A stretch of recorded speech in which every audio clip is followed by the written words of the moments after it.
Are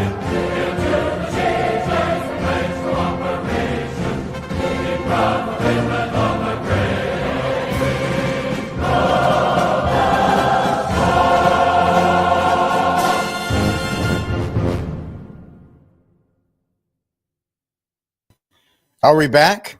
As the kids would say. Yeah, I'm thinking we're back. Welcome, ladies and gentlemen, to Monday, January 20th, 2025, the day that Donnie Trump returns to the White House. Long-awaited day for a lot of us. Just the end of our long nightmare, if you want to say that. And yes, we are happy to have this. At least people, at least voting for Trump and just kind of wanting to get rid of people like Joe Biden and his Jezebel wife. And here we are. So it's been a long day. It's been a good day watching Trump get into office and start the executive order process, and then seeing this immigration front start to be enforced. And then we see on the opposite side, you've got Joe Biden unleashing a slew of pardons, which everybody is just not. I mean, I'm not surprised. Are you? You shouldn't be, because this is how the Bidens roll. This is what they do. And so, not shocked. It's going to be interesting to see how we go from here with these pardons, how they're kind of like, and anything that happens from here on out. I was watching Law of Self-Defense, his channel, and he was talking about the fact that, if you do take a pardon, you lose your Fifth Amendment right to testify, which I'm sure a lot of people wouldn't mind, but still, they're not perfect. And so it's interesting to see how there are just blanket pardons for everybody and their mother, except for Joe. And I think Joe's just counting on Trump being gracious enough not to go after him and leaving that be. But yeah, that's going to be our show tonight. We got Trump's inauguration, the immigration enforcement that's starting, Biden's pardons, and then, of course, the media freaking out about Elon's salute. Right, we can't get a good old Roman salute here. I guess that is against the law, or it's against the policies, and it is what it is as far as the legacy media doing what the legacy media does. And so we'll just get right into it. Real quick, we're going to do some shilling. If you are in the Mid-Atlantic area, next month, less than 3 weeks, or about 3 weeks from now, I'm going to be the Masters of Ceremonies at the Catholic Men's Conference of the Carolinas. You can check it out at Catholic Men's, or let's see, Carolina. I always get this wrong. CatholicMenOfTheCarolinas.org. CatholicMenOfTheCarolinas.org.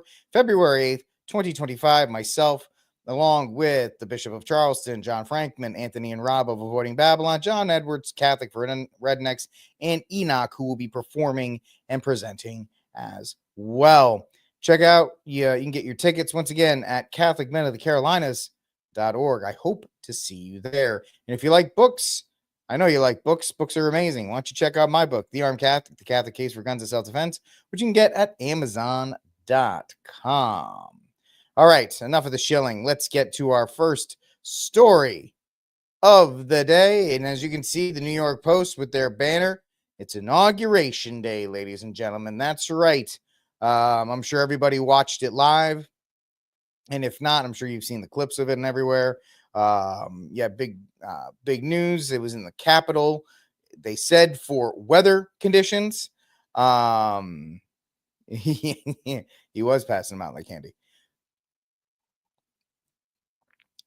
So the inauguration took place this morning, and it was all over the place as far as it was in the rotunda. You had Carrie Underwood's music not going, so she decided to go a cappella, which was actually very impressive. And then you had the controversial take of Trump not putting his hand on the Bible. The simplest explanation there, not excuse, is that because of the crowded stage, Melania couldn't get next to Trump because she had the Bibles. And by the time the swearing in ceremony is not very long, by the time she got over there, it was halfway over. So there's nothing in the Constitution that says you have to place your hand on the Bible. It was just something Washington did. So there's nothing there. I know libs are going to be like, oh, he's illegitimate because he didn't put his hand on the Bible, even though most libs, if they put their hands on the Bible, they would spontaneously combust. But still, either way. So that's that as far as, let's see. President Trump declared on Monday to be Liberation Day for the country, vowing in a rousing inauguration speech that the golden age of America begins now. So if you want, this is the first. You had J.D. Vance getting his taking place with his wife. Please raise your right hand and repeat after me. I, James David Vance, do solemnly swear. I, James David Vance, do solemnly swear that I will support and defend the Constitution of the United States that I will support and defend the Constitution of the United States against all enemies, foreign and domestic, against all enemies, foreign and domestic, that I will bear true faith that I will bear true faith and allegiance to the same, that I take this obligation freely without any mental reservation or purpose of evasion, and that I will well and faithfully discharge the duties of the office on which I am about to enter. So help me God. Congratulations, Mr. Vice President. So yeah, you had his wife looking very nice with their child, which is good, and the baby fever and so forth. Hopefully they'll spawn a baby boom here in these United States. And then you had the moment everybody was waiting for, and that was Donnie Please T. raise your right hand. As you can tell, you know, the reason why he didn't take is because it took Melania a second to actually get down there to get the book down there. After me. I, Donald John Trump, do solemnly swear. I, Donald John Trump, do solemnly swear that I will faithfully execute the office of President of the United States and will, to the best of my ability, preserve, protect, and defend the Constitution of the United States. So help me God. Congratulations, Mr. President.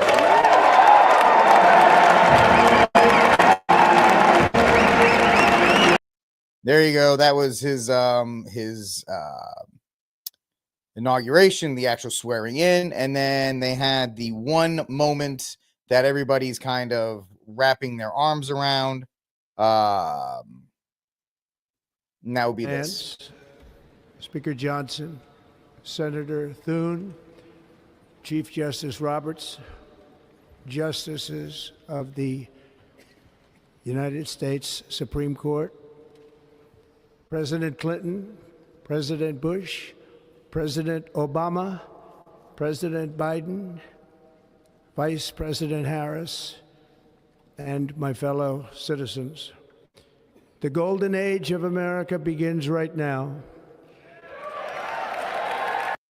So that's what really I got out of today's ceremony, was this idea of hope and this idea that good times can actually happen again.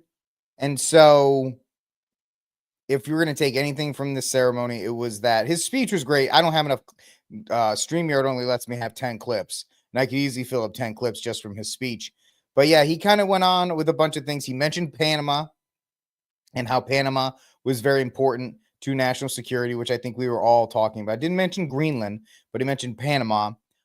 He did mention a couple of other things not all over the place, but just trying to get his point across that there is a new era and it's kind of weird. It's a new but an old era back in here. And so he used the event to do two things. The first thing was to reestablish hope. And I know Biden tried to do it and Kamala tried to do it, but nobody was really hopeful because nobody understood who was in charge of what was going on in the White House. There was always constant confusion and chaos. So everybody really wasn't too happy with how it was going. And then the second thing, which was probably a little bit more enjoyable to watch at the time, was the complete and utter just obliteration of Biden and Harris and their administration, and just absolutely torpedoed, nuked it from space, whatever you want to call it, saying things like, now we're a nation of two genders. Of course, whenever I say nation, I'm quoting him. I would say union, right? Saying things like, we're a nation of two genders, immigration needs to stop, and all of these other things are going to be safe again, and all this kind of stuff. So it was great to watch that in real time, that he was actually going to. And you could see unlike the first one, where it was kind of just more of a platitude based speech back in 2016 or 2017, whereas, bringing back to you the people and all these other kinds of things, this one was more focused.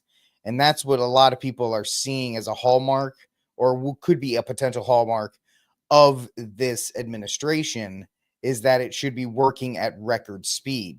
And we saw some of those things happen today. We're going to talk about it. The fact that already you're seeing immigration be dealt with in a way that was never dealt with before, or at least wasn't the last 4 years. And then you have the emphasis on getting rid of the DEI initiatives. So it's going to be interesting to see in the next couple days how many things will be done by President Trump and his cabinet. I know that I was looking that they're looking to confirm Marco Rubio tonight. I'm sure that one will fly right through. All of them should fly right through, except for Pete Hegseth, RFK Jr., and the last one, the girl from Hawaii, Tulsi Gabbard. So we'll see. Those are the only three that I see not having sailing clearly through. But there was also some the outrageous beer prices, Brian. They must come down. But there were some interesting moments that were taking place. The first one was before the inauguration. You had Trump going to the White House. There's this ceremony where the incoming president and the outgoing president have tea in the Oval Office. It's usually more it's more symbolic for two administrations that don't know each other, but you're in a weird predicament weird place where Trump hosted Biden. Now Biden's hosting Trump. So it's very interesting to see, but body language is everything.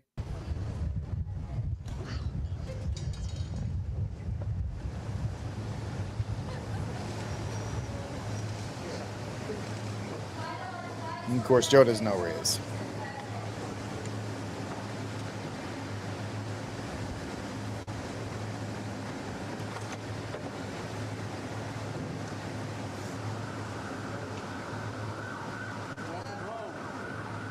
He says, "Welcome home."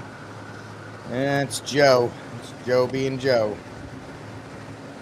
As they get up there, I want you to watch Melania Trump's body language here, because this woman literally looks like she could just absolutely go on a killing spree for what they did to her husband. Oh, you can't see it. I got to get myself out of this picture. Look how far she is from everybody else. She wants nothing to do with these people. And Slavic women, man, they do hold grudges. So yep, now everybody's being cordial and so forth.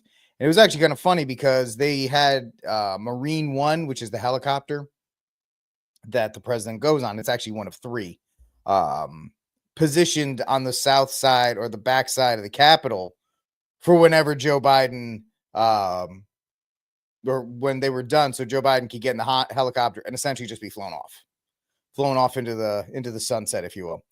It's actually very interesting if you look at how what clip is this? Oh yeah, no, we're gonna get to that in a second. It's actually kind of funny when you look into the turnover in the White House. So there's about 6 hours from noon to about 6 p.m. that 6 hours, where they have this entire team at the White House, and they have to rip out the carpet, they have to rip out the paintings, they have to paint different walls, they have to put different floors, they have to completely change the White House in 6 hours from one president to another. If you were to look at Joe Biden's White House, there was a blue carpet with white walls, and there was different paintings. Now, if you look at Trump's, it's back to I don't know what the color of the carpet is, but the walls are gold, and everything's ripped down. Everything's ripped down and replaced. They rip out the carpet. It's actually funny, if you spill some soda on the if Trump was to spill a Diet Coke on the carpet in the Oval Office, instead of cleaning it, they would just rip the carpet up and replace it overnight, because they have a 24-hour staff to do that. It's the second and third floor. The second floor is for the White House for Trump and his family, and then the floor above that is for dignitaries, where like the Lincoln bedroom is and all that stuff. But they go in, they got 6 hours, they got to take out all the furniture, they got to take out everything from the Bidens, and they got to put everything in for the Trumps in that 6 hour time period. And this starts all the way back to November 6th, the election. And they reach out to Trump and Melania, and they're like, what do you want for the White House? And what do you want for your food? What do you want for your colors? Do you want any of the artifacts? Because you can take anything that's in the archives, like lamps from Napoleon or any kind of, like, there's all kinds of crazy stuff you could get to decorate your White House. You just can't keep it. So it's yeah, where I just rip up my carpets when I spill. It's totally a applicable thing to do. Yeah, I would like to see them take a fire hose and spray the entire White House down with holy water, but that's just me. Hopefully they can get an exorcist in there to exorcise the place before. Obviously, Father Ripperger would be the one that everybody would be looking for. But yeah, within 6 hours, they got to do this whole thing. They got to make the place completely different than what it was before, while all this stuff is happening, while the parade is happening, while this other stuff is happening. It's just very interesting to see that took place. I thought I had the Marine One clip, but essentially Trump and everybody's like, get in the helicopter and go away, Joe. Bye-bye. Yep. See ya. They had some, they had some weird ministers come in, and they were doing some screaming, and they were doing a bunch of other stuff. And I don't like the idea that we got to give every single religion a chance to do their blessing. Dolan, I get the Cardinal Dolan. J.D. Vance is Catholic. Melania is Catholic. There's an influence there. Franklin Graham, I get it. He's one of the largest evangelical Protestant preachers out there. I get it. But like the 7 other ones, we're just wasting time with all this stuff.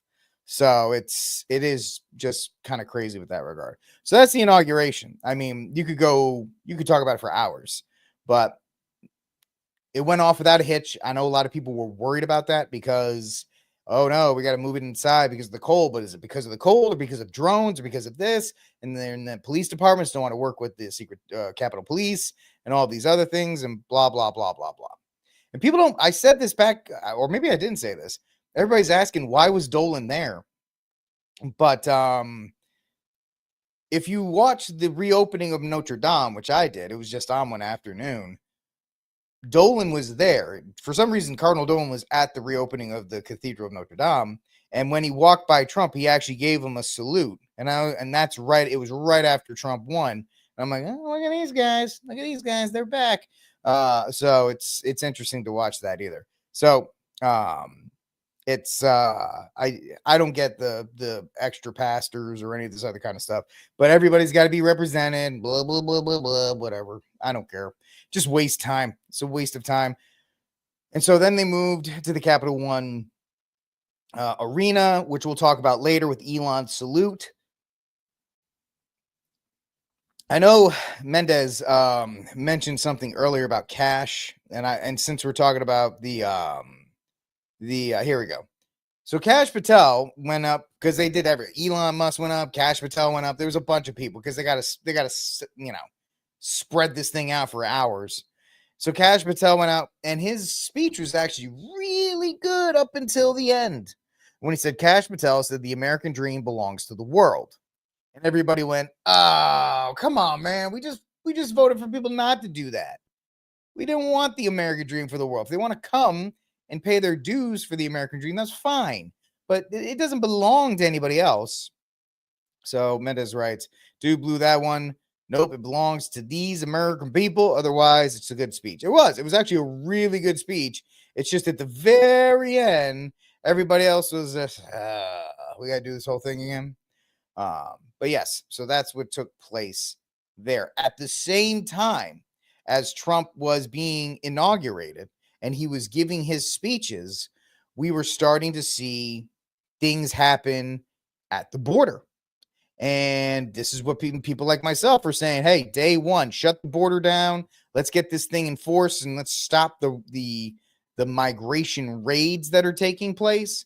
And yeah, we actually saw that. If you want to take a look at this article here from BeretBird.com, Texas border crossing shut down as Trump is sworn in, and the CB1 app, which is what they have been using to process all these quote unquote migrants who are really criminal alien trespassers. They just shut it down. The app pretty much at noon, it displayed a presidential symbol and it was shut down, which is fantastic because it was used to circumvent actual paperwork for immigration, because you just fill this thing out and then move on. And we saw notably at the Texas border two things that took place. First, this video popped up from El Paso. This point will result in the arrest, prosecution, and possible application of force.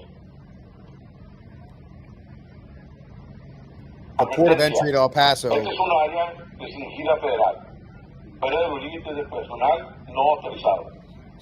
La entrada o el movimiento no autorizado más allá de este punto dará lugar a la detención, al procesamiento y la aplicación posible de la fuerza. Personnel. Unauthorized entry or movement beyond this point will result in the arrest. So there you go, folks. Moved quickly, which I think all of us wanted to see. And that's what needs to happen. And I know Pope Francis had some remarks about, deportations being bad. And of course, he wrote something to Trump today, and he didn't say anything disparaging in the actual letter or in his actual communication. Here's the thing, Mark. It is possible to deport 30. And really what you need to do is get 3. You need to show 3 million being deported. You'll probably get another 5 to 6 self-deport, and then you can clean up the rest. It is possible to get 30 million. You can easily get 15, and then you can get 5 or 6 more to self-deport. If you cut off benefits to criminal alien migrants, criminal alien trespassers, and then deport the rest, it's fine. When people talk about, hey, well, we can't afford it. Well, we had enough money to put them on planes and fly them all over the place. We had enough money to put them in hotels. We had enough money to do all these other things, and now we can't simply return them to their place of origin. I know Trump reinstated the Remain in Mexico policy, which is a good thing as well. But what Trump and what we as people who support the idea, not Trump, but the idea of America being a sovereign union of states with control of its own borders, we're going to have to brace for the next 60 days. The next 60 days, because the legacy media is going to try and turn public opinion. Because right now, the vote for Trump with both the popular vote and the electoral vote was deportations. Deport anybody that's here illegally. I don't care about DACA. I don't care about any of this stuff. Deport them. What about Abuela? Sorry, Abuela should not have been brought here in the first place. That's your fault. And let me see if I can find this real quick. The idea here that anything that happens from here on out is the fault of Donald Trump is ludicrous. It's absolutely ludicrous to see. Let me see if I can find this one.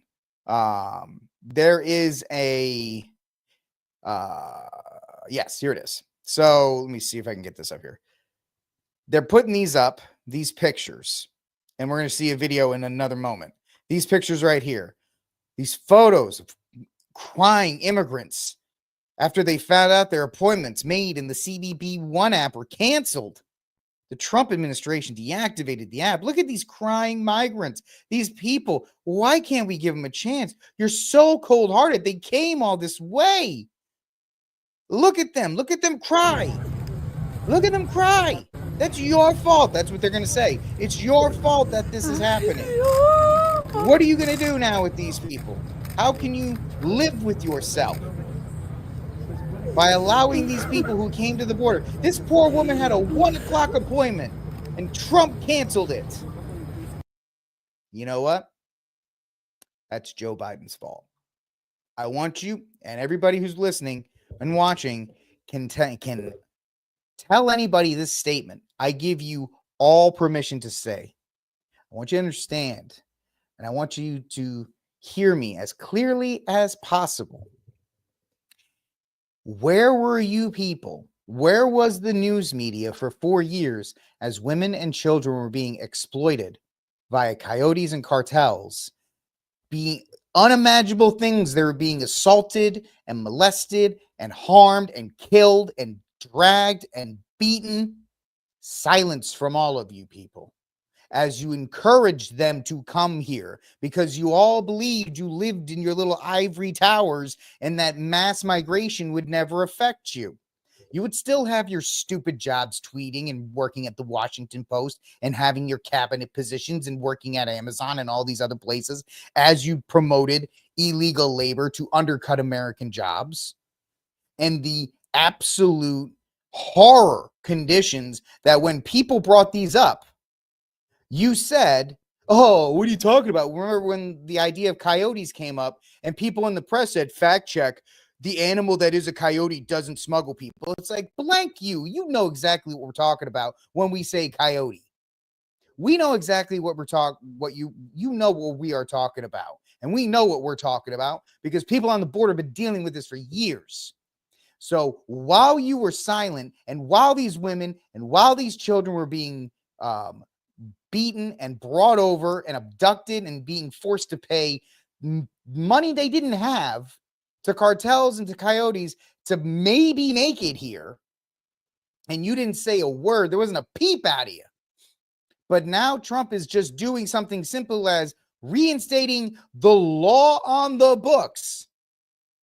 And you're going to go, oh, look at these migrants cry. It's Joe Biden's fault.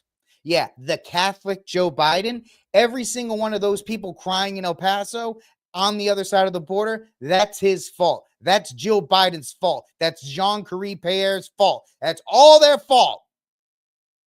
They let that happen. If you enforce the border, these things don't happen. If you don't call out and say, we're open for everybody, everybody can come in, and then at the same time try to gaslight the American people by saying, the border's secure. What are you talking about? I don't know what you're talking about. The border's the most secure it's ever been. So tell anybody that wants to try and give you grief, it's Joe Biden's fault. Trump is just cleaning up the mess that Joe Biden caused. And every single person that's crying, they need to cry to Joe Biden. And they need to blame Joe Biden. And they need to say, why did you tell us to come here when you knew we would be breaking the law? When you knew we would not be welcome because we would not be part of the American experience. We would not be part of this union because we would be breaking in essentially to somebody else's home. So good on Trump. Enforce the border policies. Shut it down. There's supposed to be raids tomorrow. I hope they're all over the news, and I hope we lead Rickcast with the migration raids, the illegal criminal alien raids all over. And Trump, I didn't talk about it in the first story. Trump's inauguration, he wants to designate the cartels as terrorist organizations or enemy combatants. Good. Unleash the Sicario Tier 1 operators and let's get after it. Let's just get after it. And I know that's not a great thing. A lot of you, some of you guys may not like that fact, but we are in such a place that these are the type of moves that must be made if you want to get any sense of normality back in your life. You're too comfortable. You don't want to have any kind of distress. You're going to have to, or the choice is there's one of two ways. You can try and maybe get back to what you had in the 90s and the 80s, or you become the United Kingdom. Which one do you want? And apparently, everybody who voted for Trump said, that's what we want. We want these migrants out. We want people like Kash Patel and others who want to wait in line, and you want to take the citizenship test, and you want to become here legally. I'd like a moratorium on immigration for 10 years. I'd love Rick Barrett. I'll be one of those people. I want a moratorium on immigration, 10 years. You don't want to let it? Nope. I don't want any H-1Bs. I don't want any of the genius visas. I don't want any student visas. I want none of it. What about the jobs? Build the robots, right? You have the humanoid robots. Let them do the jobs. I proposed that question on X a couple of weeks ago. If you had a choice right now between 10,000 immigrants and 10,000 robots with a declining birth rate, what do? You pick 10,000 robots and you let them do the jobs that apparently Americans are too stupid to do, or you need to backfill.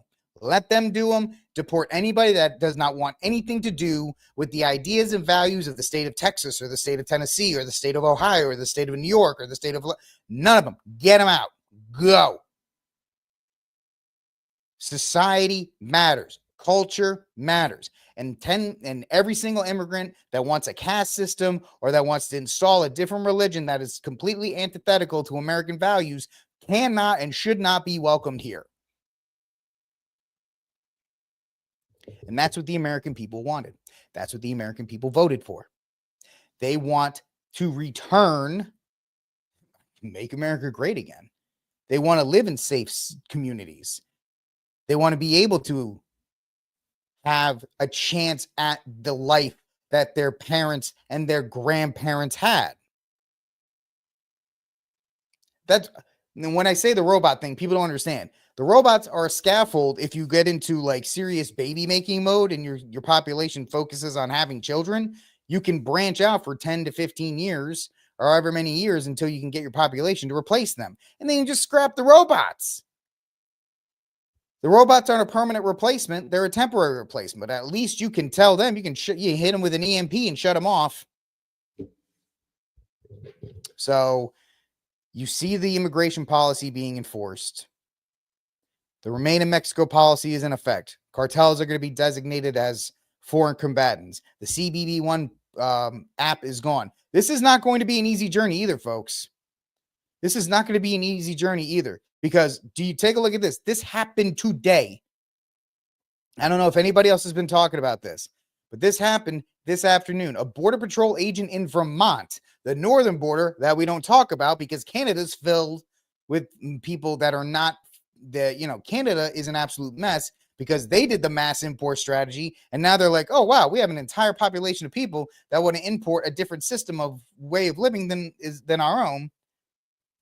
But a Border Patrol agent in Vermont is dead after being shot in the neck by an illegal immigrant, otherwise known as a criminal alien trespasser, who sources said was on a visa overstay.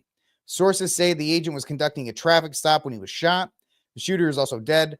A woman was injured in the altercation. Her status and condition are not known at this time. The stretch of roadway where the incident happened is closed. Agents tell me they anticipate some of the criminals or people here illegally would try to escape north into Canada. Folks, and this ties into directly what I was saying before. That's the stretch of highway where that officer was killed. And so if you think the repercussions of what Joe Biden did to undo the repercussions of what Biden and Harris did is going to be easy, you got to get that stomach for it, folks.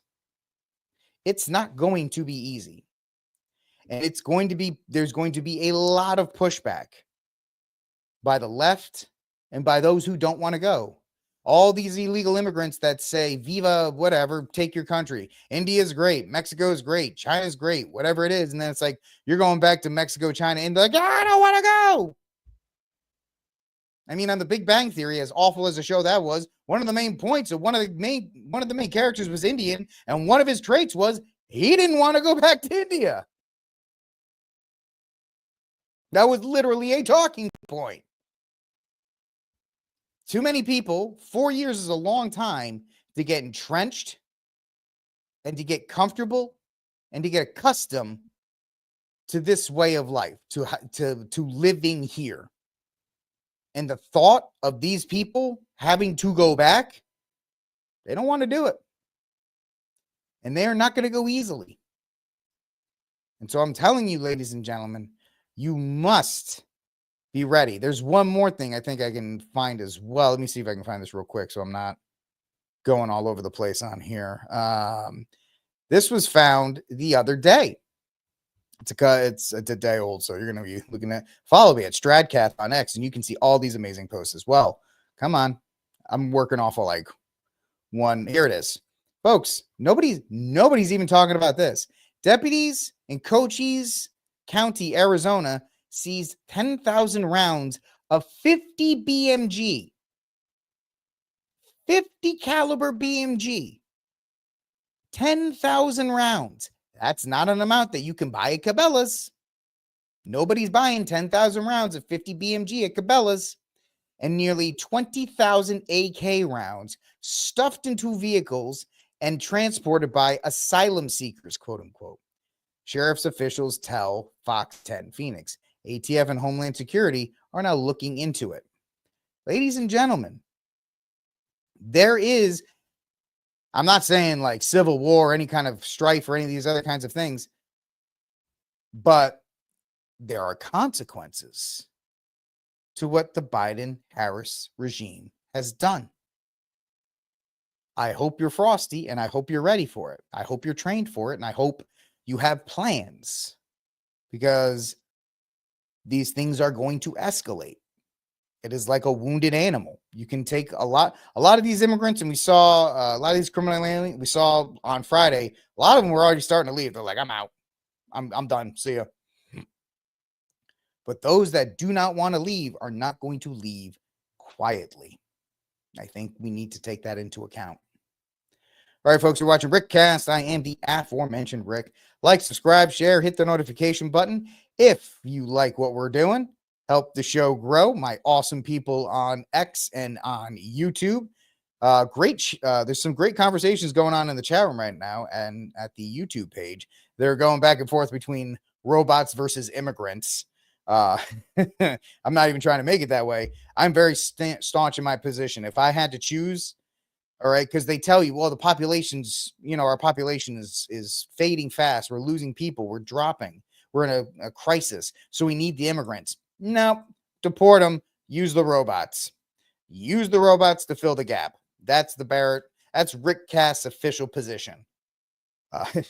And then hit them with an EMP at the end before they become, too sentient or too powerful. Anyway,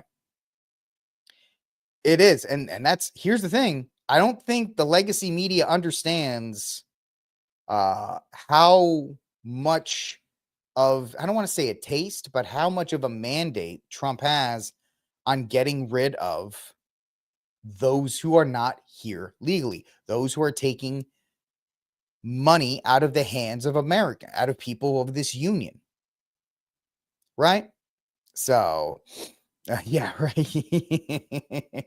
Abbott's up in DC, man. He's still sad that he didn't get that attorney general, that attorney general job that he was desperate for. He really, I'm telling you, he wanted that attorney general job bad. I didn't see Pam about either. All right, next story here, ladies and gentlemen. Third story of the night. Biden issues preemptive pardons for Trump critics and Biden family members. Yes, ladies and gentlemen, how crazy is this? It's so crazy. Take a listen. They pardoned Anthony Fauci, which effectively shields him from any real federal prosecution or sentencing. Federal, not state, though. So that's one way to look at it. There's a lot of pardons that have been set up. We're going to go through that list as well. But Joe Biden was asked as he was coming in 2020, what he thought about Donald Trump potentially pre-pardoning Trump's family. Pardons. Does this concern you? All these preemptive pardons? Well, it concerns me in terms of what kind of precedent it sets and how the rest of the world looks at us as a nation of laws and justice. You're not going to see in our administration that kind of approach to pardons, nor are you going to see in our administration the approach to making policy by tweets. It's just going to be a totally different way in which we approach the justice system. Yeah, that's cute. Anyway, from CNN, Joe Biden on Monday issued an extraordinary slate of preemptive pardons for prominent critics of President-elect Donald Trump, now President Donald Trump, and members of his own family, using executive prerogatives as a shield against revenge by the incoming successor, while also guaranteeing his closest relatives aren't subject to future prosecutions, like the left did to Trump for the 4 years he was out of office. Clemency for General Mark Milley, Mark Millie Vanilli. Now, the thing about Milley, or Miley, or whatever you want to call him, is that he is shielded from criminal prosecution. But if they really wanted to be vindictive, they could bust him all the way down to an E1. There's nothing that says he can't be busted down all the way to a private. So we'll see about that. I don't know. That would be pretty dope, but I don't think that's going to happen. Dr. Anthony Dog-Killing Fauci and members of Congress who served on the committee investigating the quote-unquote January 6, 2020 attack on the Capitol was announced earlier Monday. You're talking Liz Cheney. Later, minutes before Trump was inaugurated as the union's 47th president, Biden also issued pardons for members of his own family, his brother James and Frank, his sister Valerie, and their respective spouses. The pardons coming in the final hours of Joe Biden's presidency amount to a stunning flex of presidential power that is unprecedented in recent presidential history. They serve to protect outspoken critics of the incoming president, including former Republican Liz Cheney, who Trump has vowed retribution against. My wife made a delicious dinner before the show, and I think that's why I got the hiccups. Because I got the food in my belly. But they also protect Joe Biden's closest family members and potentially establish a precedent the new president will use to protect his own allies from criminal prosecution. So, as Mark says, is this completely illegal? No. But the idea, I don't know. Pardons, I believe, Michael, are criminal. That's why with Miley, General Miley Cyrus, he's shielded from criminal prosecution. But if they wanted to be really petty, they could bust him down to an E1 if they wanted to. So, is it something that is completely out of line? No. Is it something that Joe Biden and his family would do? Yeah. Biden's extraordinary decision to announce pardons for multiple members of his family in the final minutes of his presidency was fueled in part by Trump's public vow to appoint a special prosecutor to go after Biden and his family. So, of course, CNN is already running cover. Well, Joe Biden had to do this. Joe Biden had to do this because Trump is an evil maniac who said he's going to go after people, completely forgetting that the left, led by Joe Biden's DOJ, went after Trump for 4 years. He didn't even get out of office and they were starting to go after him. But, of course, Trump is the bad guy. By the way, y'all didn't notice my haircut. It was beautiful. Anyway, I just love looking at myself. So let's see here. Protections outweigh implications. Biden had been weighing the issue of pardons in the waning days of his quote-unquote presidency, concerned that Trump would enter office and immediately sink to prosecute his adversaries. In his statement, he spelled out his rationale, saying, alarmingly, public servants have been subjected to ongoing threats and intimidation for faithfully discharging their duties.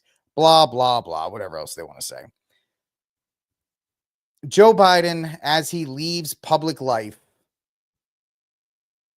was never squeaky clean. This is the guy that had to drop out of a presidential candidacy for plagiarism. There's a lot of things that he's been known for. There's also stuff that they were done all the way back to 2000. So does it shock me that Joe Biden pardoned family members and all this stuff and blamed Trump? Yeah, because guess what? Now he's got cover that the legacy media will justify. They will justify these actions. They didn't want Trump to do it. Trump was not allowed to do it. And I hate doing this whataboutism. I hope this ends the whataboutism, but I have a feeling the next 4 years are going to be full of it. Joe Biden does it. It's fine. Trump does it. He's, mustachio man. So it is what it is in that regard. When it came to when Joe Biden started passing out the pardons, you heard on this show, I said, don't be upset that Joe Biden did it. Don't be upset that Joe Biden did. Joe Biden did it. That's what he does. Fauci will be fine. He's going to have his, talk about state and all this other kind of stuff. Yeah. Find me an attorney general. Find me a red attorney general, not named Ken Paxton. Maybe the one in Missouri. Maybe he'll do it. That'll sue Anthony Fauci. Show me one. I don't believe it there. I don't believe there's one out there. But this is just one last act of the Bidens, who I'm sure were told by people in the administration, the people that actually run the country, do this. You're right, Mark. You're right. There was a report today that the J6ers, they're going to be pardoned. And even the ones that were supposedly violent, they've already done enough time in contrast to their sentencing. Their sentences are commuted because they've been in jail for 4 years. Essentially, some of them been in solitary confinement for 4 years. So to see all that is good to see. I'm glad he did mention the J6ers. I'm glad he did say that those guys are going to be released and that they're going to be able to, go home because they've been for far too long imprisoned without justice. They were denied their Fifth Amendment rights at minimum. So this was put out 5 hours ago. Trump plans to pardon nonviolent J6 defendants and commute the sentences of those convicted of the more quote unquote serious offenses. Any of the serious offenses did not equal 4 years in jail. So, here we go. Let me see if I can get this up real quick. Let me see if I can work this on the fly. This just got pushed out by Raw News. Right? Was that it? Because we're actually talking about the J6ers right now. So I'm going to have to get a little bit closer here. Pay no attention to that man behind the curtain. You're seeing what I do pretty much for shows. But anybody on the left that has a problem with the J6ers, and of course J6 is they're 9/11, for lack of a better term. I know that's not a great way to put it. They're going to complain that Trump's just letting out the thugs that were trying to overthrow the election and blah, blah, blah, this, that, and the other. But that's not the case. That's not the case at all. And it's ridiculous to try and claim otherwise. All right, so this was just dropped 2 minutes ago. So you guys are getting it fresh off the wire. Here's Trump talking about the J6ers. Where we're doing further research. Nice to see you again.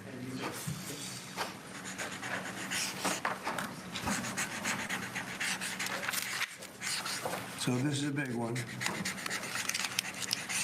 Anything you want to explain about this? We hope they get them. We hope they come out tonight, frankly. They're expecting it. Approximately 1,500 people.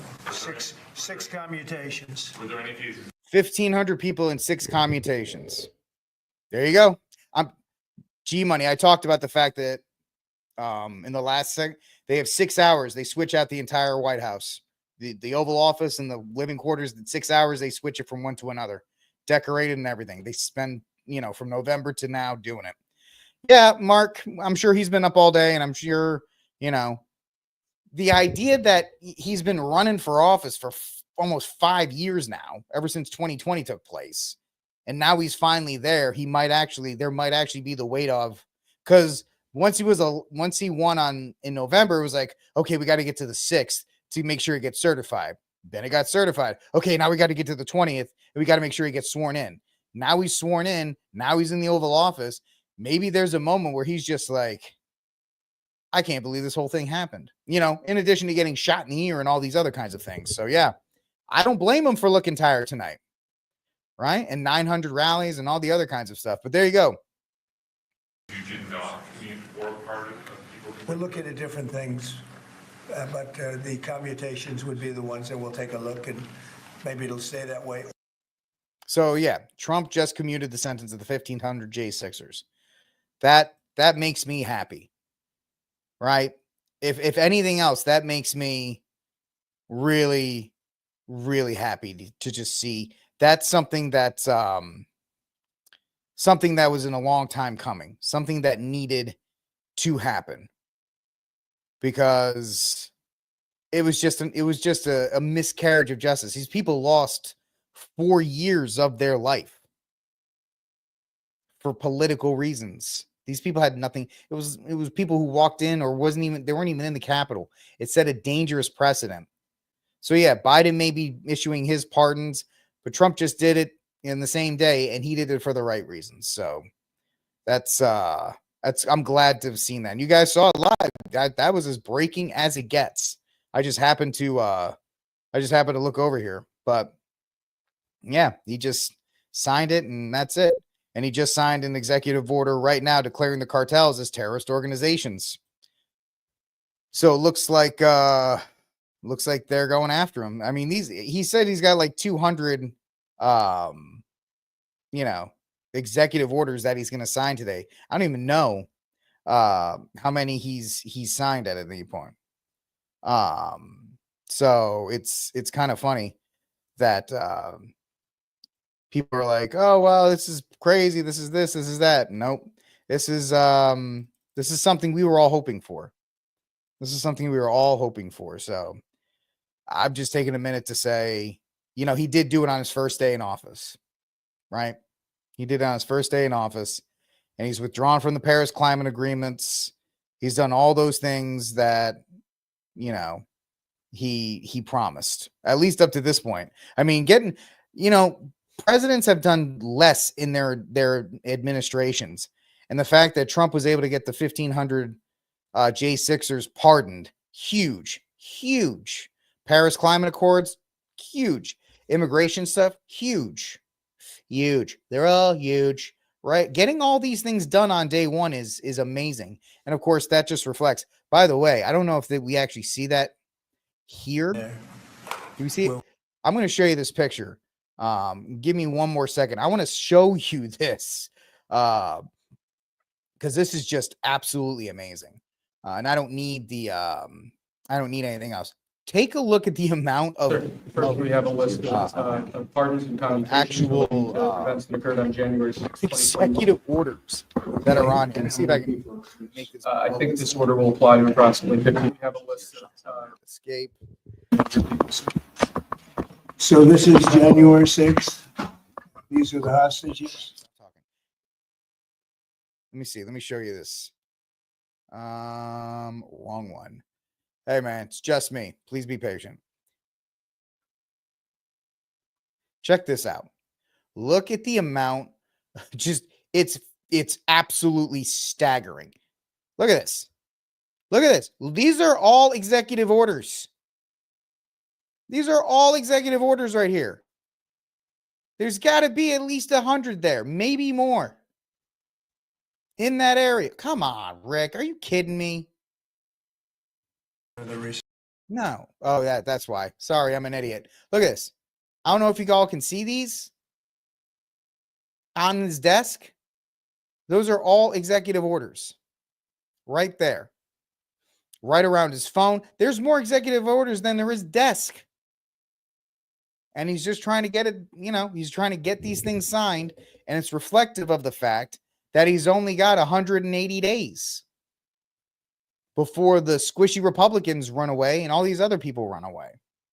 So that's a lot, man. That's why he's tired. His hand's probably about to fall. Look at this. That is crazy. The amount of pardons that he's got there. They weren't kidding. I know people who were talking like, oh, we got 200 lined up. They're all talking big. No, there's like 200. There's probably like 150 right here. And it's 8:00 at night and the guy's still signing them. Give the guy credit. Whatever you think about it, the guy's at least getting stuff done that he promised. All right, folks. Yeah, right. Sign the one that revokes all of Biden's pardons.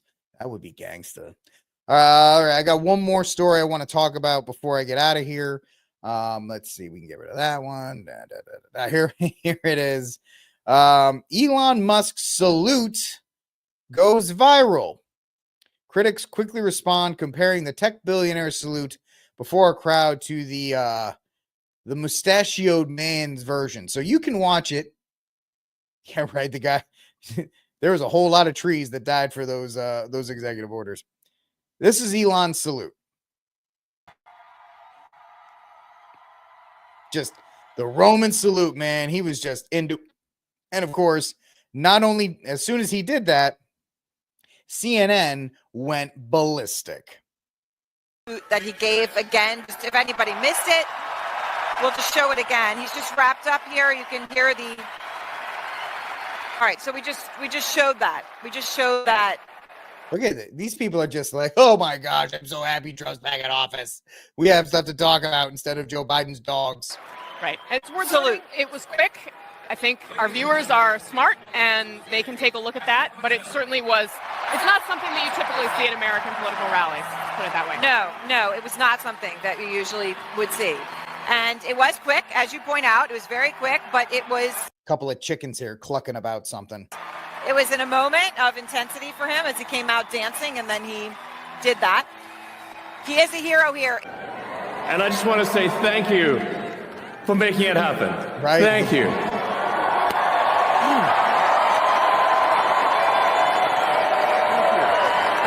My heart goes out to you. It is thanks to you that the future of civilization is assured. So, yeah, people are going to just absolutely squawk and cry and let him do it. I don't care. Right? It's just let Elon's kind of autistic, right? The joke is he's kind of on the spectrum. The way he just kind of freaks out about things and gets caught up in the moment. I don't think it's a big deal. This will be, the left is going to go on TikTok and all these places and be like, can you believe that he did it? Let them, man. They got nothing else. They spent the last 4 days telling you that Trump wasn't going to get inaugurated. Like, they don't know what to do with themselves. Oh, did I have that? I think I do have that. Let me see if I have this because I was able to delete some other stuff. I got a couple things left. This is what they were doing in California. Yeah, the fires are burning in California, and they're busy doing this.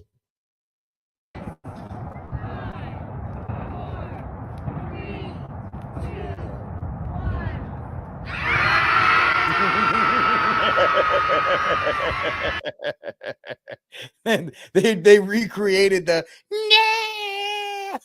check it out one more time. The state's on fire, by the way.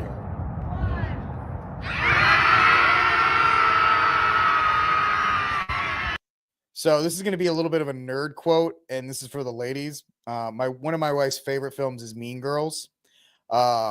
This reminds, and so we watch it like 3 or 4 times a year. And this reminds me of the part of the Mean Girls movie, the good one, not the new one from whatever, where they released the burn book in the school and all the girls are fighting with each other. And that's what that reminds me of. Every time I hear these bunch of squawking chickens screaming into the wind and being so upset with their life. Your state's on fire. You really not, you really want to actually like do something else besides screaming into the wind? It's just hysterical. Yeah, Trump on the other side of the continent, he's signing executive orders, and then he's like, I hear disturbance in the force.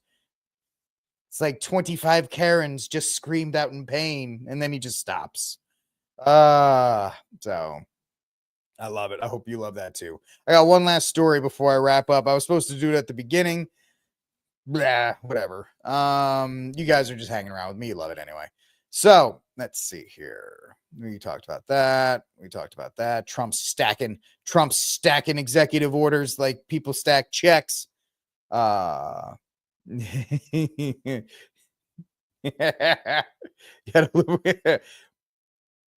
on, Mark. Gee, they were screaming in pain for all the trees that were chopped down for Trump's executive orders. Hey, if somebody won't speak for the trees, who will? Who will? Last story of the day. Oh, Vivek is out. He bails on MAGA pal Musk and Doge. Pretty much what we all knew was coming. Vivek stepped over himself on Christmas, called Americans fat, dumb, and lazy, said, other cultures are better. And then he went dark for 10 days. And then he kind of showed up today, and he showed up the last couple of days. And Trump's like, maybe I'll make you a senator from Ohio. And then Mike boxed the wine, decided that he was going to put in another piece of white sliced bread in there, which is whatever. I don't care. And now Vivek's like, I'm going to run for governor of Ohio. Okay. Because the people of Ohio are looking for guys like you.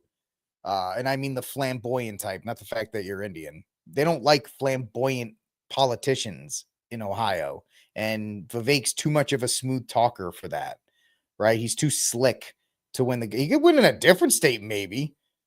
Maybe a purple state Vivek could actually win, but not a red state like Ohio that clearly likes non-controversial, very straight to the point politicians. So Vivek will be studied in future political classes on how to burn out the goodwill of your constituents. You think you're too big for your own britches, you get too far out over your skis, and then the next thing you know, you're begging the governor of Ohio to give you a senator, the senatorial seat. And when that doesn't happen, now you're just kind of like, wah, wah, what do I do now? He'll find his spot on Fox News somewhere. That's where he's probably destined, or like Newsmax. He'll be a contributor on one of those, and that'll be it. He'll write a book or whatever, but his political career is over. Speaking of over, that's it for Rickcast, ladies and gentlemen, on this inauguration celebration. And to those of you who are just showing up, we keep the Christmas tree up till Candlemas in this house. So we got a couple more days to keep it up. But we are done with today's show. I appreciate you all being here. Once again, if you are in the Mid-Atlantic area in February, please come hang out with me at the 15th Annual Catholic Men's Conference of the Carolinas, CatholicMenOfTheCarolinas.org, CatholicMenOfTheCarolinas.org. I'm the MC, along with this amazing lineup of the Bishop of Charleston, John Franklin, Anthony and Rob of Avoiding Babylon, John Edwards, Catholic for Rednecks, myself, and Enoch, who will be performing and presenting as well. And if you like books, my book, The Armed Catholic, The Catholic Case for Guns and Self-Defense, is available on Amazon.com. It is the best book written about Catholics and guns ever. All right, ladies and gentlemen, that is it for The Armed Catholic. Like, subscribe, share, hit the notification bell. If you're on the X machine, hit the follow button, please. We have shows every night, 7 p.m. Eastern Time, 6 p.m. Central Time. Even on days like MLK Day, or as some would call it, Robert E. Lee Day. I will talk to you all tomorrow, folks. That'll be the 21st of January, 2025. Until then, I'll see you soon. Y'all take care. And until that day comes, free Dexter Taylor.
America.